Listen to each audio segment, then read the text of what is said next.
Mereka nggak mau Rismon dipakai. Dan saya sudah mengisi ya BAP saksi mahkota. Oh, Rismon ini bakal akan jadi saksi mahkota atau jadi nggak laku. Saya akan membantu pihak kejaksaan untuk menelanjangi Bu Tifa. Dia punya hak untuk menjadi saksi ahli di pengadilan manapun.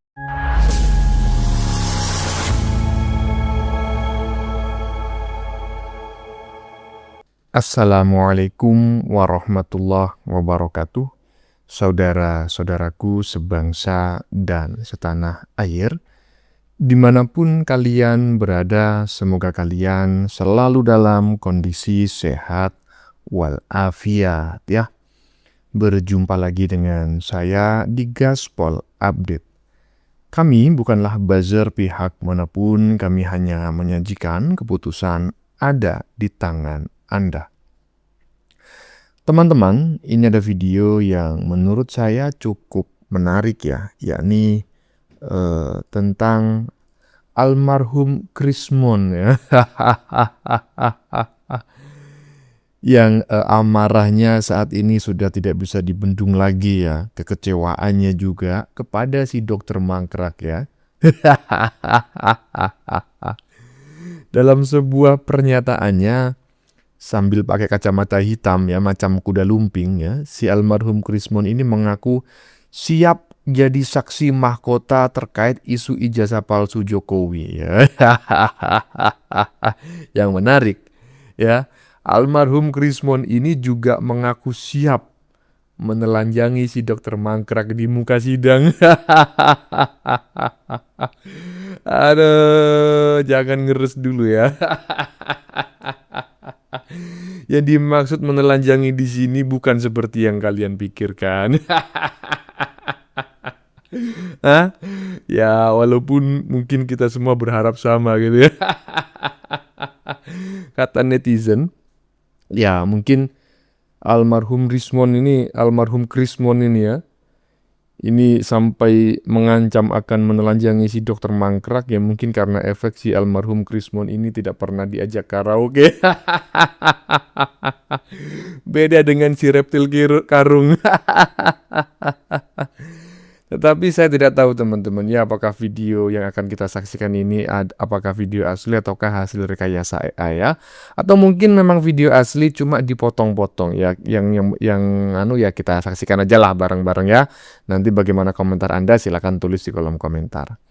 Nah, bagaimanakah videonya dan bagaimanakah respon netizen? Mari kita tonton bersama, kemudian mari kita komentari bersama di bagian akhir video. Ini dia. Mereka nggak mau Rismon dipakai. Dan saya sudah mengisi ya BAP saksi mahkota. Oh, Rismon ini bakal akan jadi saksi mahkota atau jadi nggak laku. Saya akan membantu pihak kejaksaan untuk menelanjangi Bu Tifa. Dia punya hak untuk menjadi saksi ahli di pengadilan manapun. Paten kali ya kan, siap menelanjangi. Aduh, si dokter mangkrak. Mantap Mon ya, lanjutkan ya. Kalau urusan yang seperti ini kau pasti akan didukung ya, didukung oleh seluruh rakyat Indonesia dari Sabang sampai Merauke. Dan ini menarik sekali pendapat netizen yang ditulis dalam bentuk teks di badan videonya ya. Coba kita baca. Rismon akan jadi saksi mahkota. Dokter mangkrak panik takut terbongkar kasus aduh. Lanjutkan Mon ya. Bongkar terus Mon, kalau perlu seperti yang kau katakan tadi, telanjangi aja Mon. Aduh, telanjangi apanya Bang? Nggak tahu lah ya. Silakan tulis sendiri di kolom komentar ya. Lanjut. seperti itu. Karakter ilmuwan tuh nggak seperti itu. Menurut saya akhir-akhir ini Risma kok seperti preman ya. Menurut saya akhir-akhir ini Risma kok seperti preman ya. Bukan seperti ilmuwan lagi, seperti yang kami kenal beberapa bulan yang lalu. Dan kami kagum dan kami bangga gitu loh. Tapi akhir-akhir ini Risma ini bukan lagi seperti ilmuwan, seperti luntur gitu. Makanya saya mau tanya, ini Risma masih pegang KTP ini nggak? Jangan-jangan gelar yang ada di KTP ini juga luntur juga, hilang juga gitu ya. Kita perlu pertanyakan.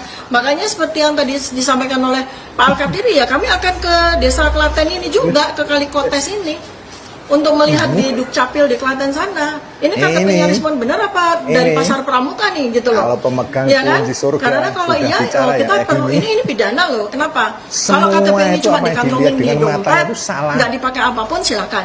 Tapi begitu kalau KTP melihat ini dirinya dipakai sendiri itu di Polda, 100 benar, di pengadilan, nah ini 100%. persoalan gitu Betul, loh. Jadi ya. hati-hati Rismon ini. Kalau Memangnya melakukan kamu statementnya sendiri bermain yang hukum gitu boleh ya. sok Nah, kuasa. yang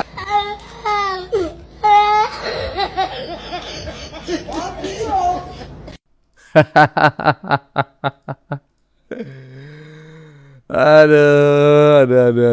Tanggapan si dokter mangkrak, almarhum Krismon dapat SP3. Almarhum Krismon sekarang seperti preman. Ya jelaslah dia seperti preman. Ya lu ngapain dia nggak pernah diajak karaoke? Hah? Kok hanya si reptil karung aja yang kau ajak karaoke? Ya si almarhum Krismon merasa iri lah. Aduh. Dari sini kita sudah bisa menilai teman-teman ya.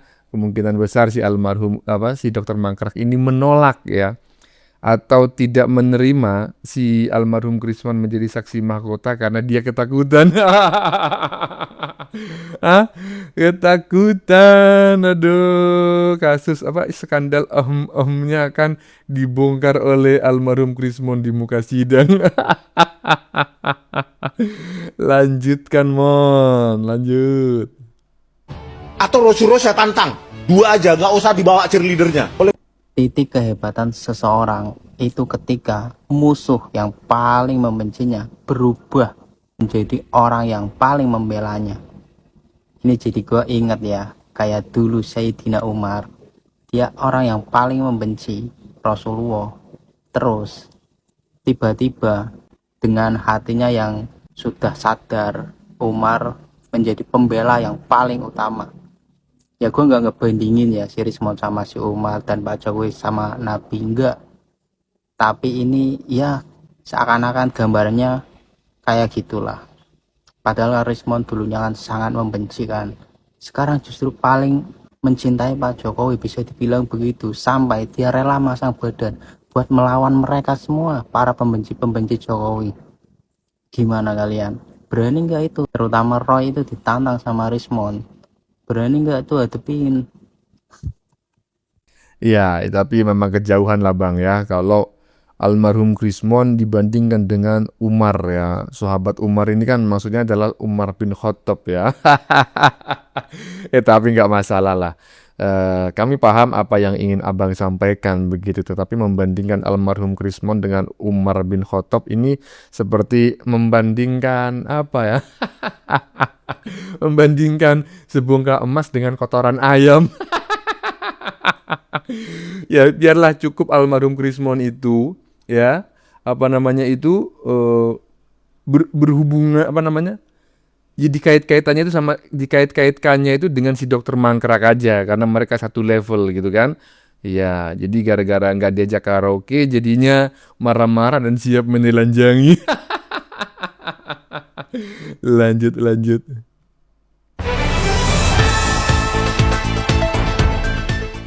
Gara-gara skandal, ibu ini jadi amnesia, lupa guys. Dokter kan ikut bermul-mul dan dari belakang itu dokter ketar-ketir dengan kuotnya SP3. Tanggapan dokter gimana? Siapa yang bilang saya ketar? Dokter tadi bermul ada yang ngomong kayak gitu. Oh termul, kan bukan saya yang ketar-ketir. Tanggapan itu gimana? Kalau yang dikatakan termul buat saya itu receh aja sih. Mereka kan biasa melakukan intimidasi seperti itu. Anda tahu deh, 12 bulan ya Kita berjuang sejak bulan April 2025 sampai April 2026. Pernah nggak lihat saya down, atau saya kemudian jadi ketakutan, atau saya mengucapkan statement-statement yang tidak konsisten dan sebagainya? Pernah nggak? Kenapa Presiden Jokowi? Kenapa? Kalau Anda melihat saya, kenapa? Apakah Anda pingin saya di penjara? Gak ada masalah, Pak. Gak ada masalah. Seandainya memang Anda punya ijazah asli dan karena itu saya mesti dihukum, gak ada masalah. Tetapi tolong Pak Jokowi, tunjukkan ijazah asli Anda. Tunjukkan, demi Allah, tunjukkan, Pak. Enggak kan? Nah, tetapi yang mencela-mencele, yang tidak konsisten itu kan malah para termo sendiri kan gitu. Jadi dia jadi pikun ya, jadi lupa bahwa dia pernah stres berat ketika pertama kali dia ditetapkan sebagai tersangka. Saya ibu rumah tangga.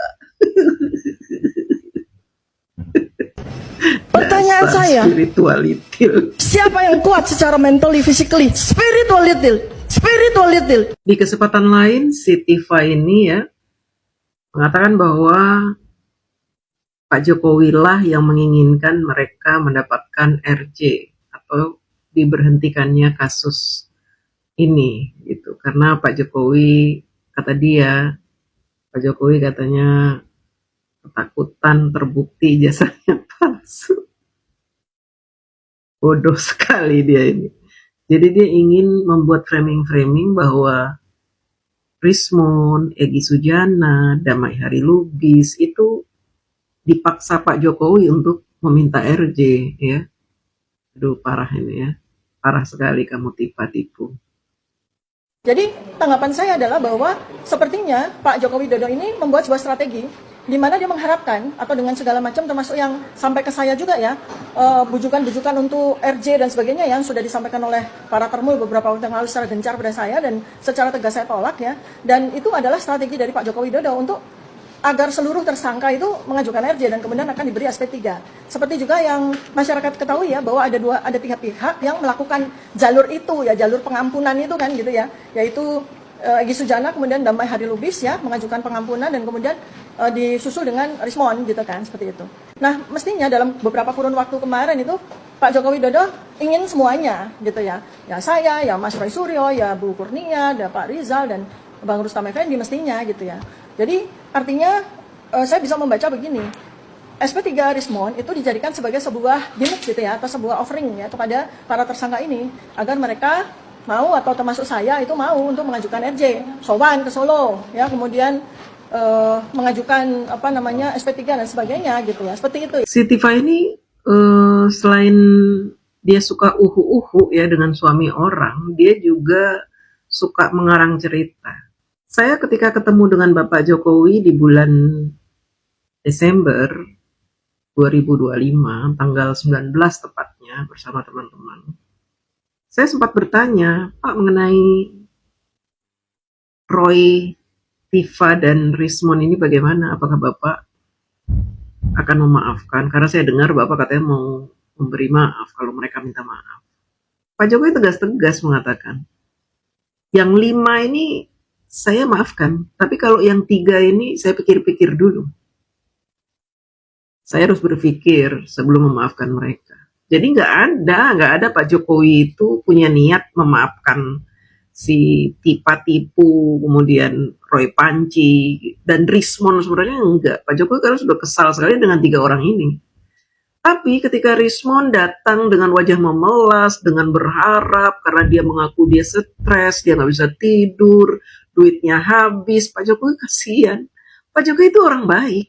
Ya, walaupun beliau ini kecewa, disakiti, beliau sakit hati, beliau sangat sakit hati dengan kelakuan mereka ini, ya bertiga. Tapi ketika orang itu mengaku bersalah, kemudian berjanji akan memperbaiki, akan menarik semua buku-buku yang sudah ditulis itu, ya luluh hati Pak Jokowi. Tapi si perempuan spiritualitil ini mengatakan sebaliknya, seolah-olah Pak Jokowi menginginkan bahwa mereka ini minta maaf. Sorry aja ya. Pak Jokowi itu sudah menutup pintu maaf buat Rismon, tipu, Kurnia, Fadilah. Tidak ada pintu maaf buat kalian. Saya jamin kalian tidak akan dimaafkan lagi. Pintu sudah tertutup. Kalau seseorang sudah sakit hati, orang baik, orang diam yang tidak pernah membalas ketika dia mengatakan sudah menutup pintu maaf, wassalam. Kamu akan membusuk di penjara.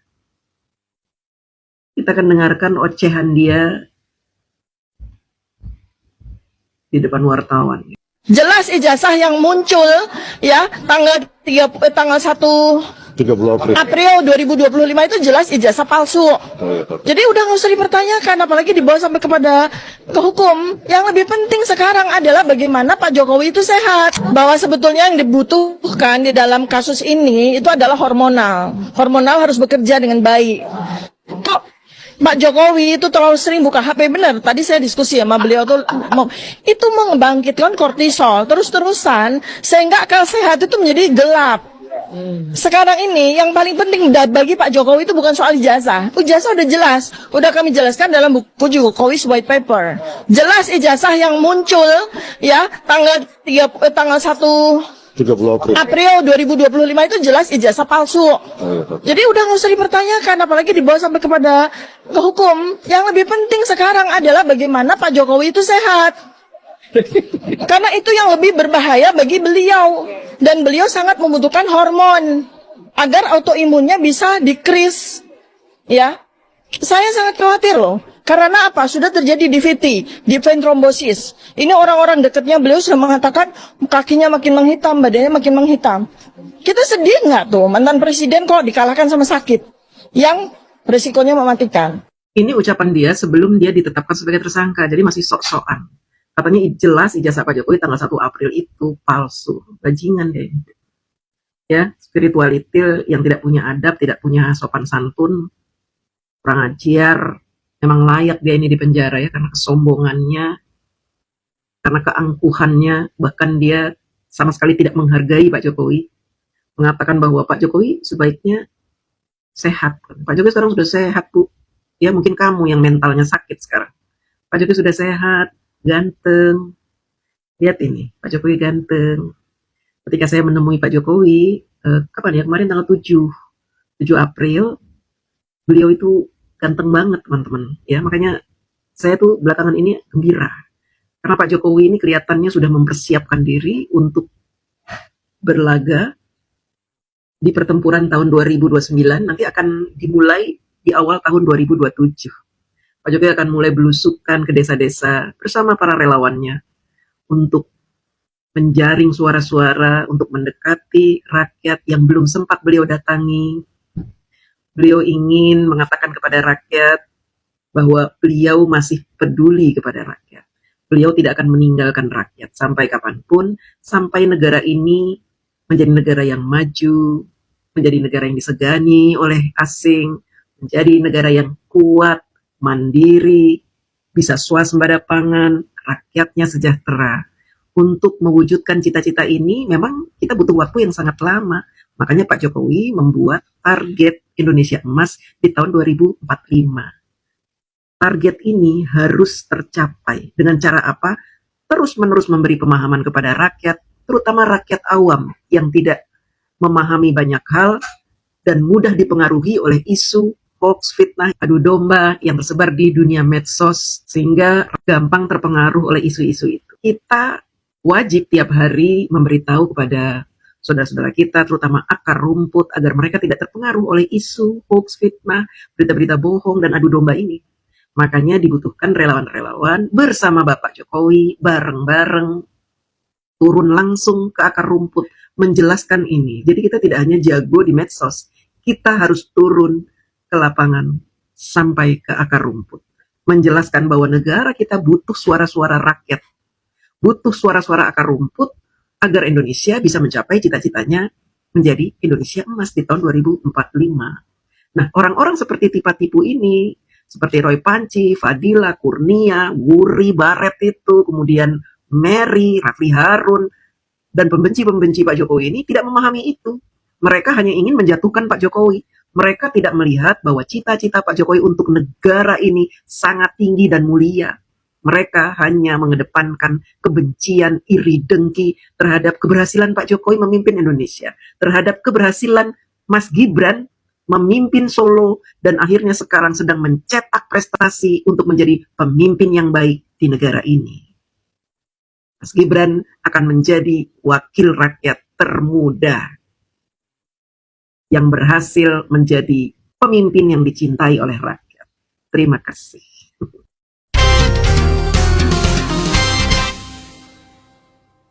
Nah, apa yang saya bilang tadi ini menarik sekali ya. Dari apa yang disampaikan oleh Ibu DJ dalam waktu yang cukup lama ya, 11 menit lebih. Ini ada satu simpulan yang bisa diwakilkan dalam satu kalimat. Skandal membuat si dokter mangkrak amnesia. Aduh, bukan begitu. Bukan skandal membuat si dokter mangkrak amnesia. Skandal membuat si dokter mangkrak ketakutan sampai termencret-mencret ya. Bahkan kekagumannya kepada almarhum Krismon pun saat ini dia coba untuk dihapus gitu kan. Karena faktanya almarhum Krismon saat ini berdiri di pihak yang berbeda, di pihak yang berlawanan dan justru melawan si dokter mangkrak ya. Dan tadi di bagian depan kita dengar bareng-bareng bahwa si almarhum Krismon siap menelanjangi ibu dokter mangkrak di muka sidang.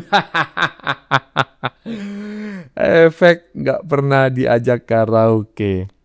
Ya makanya ya dokter mangkrak ya, kalau ngajak karaoke itu jangan pilih-pilih. Masa siapa itu RH itu Reptil Karung aja ya kan. Jadinya apa, almarhum Krismon itu merasa saya kok nggak pernah diajak. Padahal jadi peneliti itu aku. Gitulah kurang lebih. Bagaimana menurut kalian? Keputusan ada di tangan Anda. Silakan tulis pendapat Anda di kolom komentar. Baik Anda yang setuju maupun yang tidak setuju dengan isi konten ini. Sebelumnya saya memohon maaf yang sebesar-besarnya ya.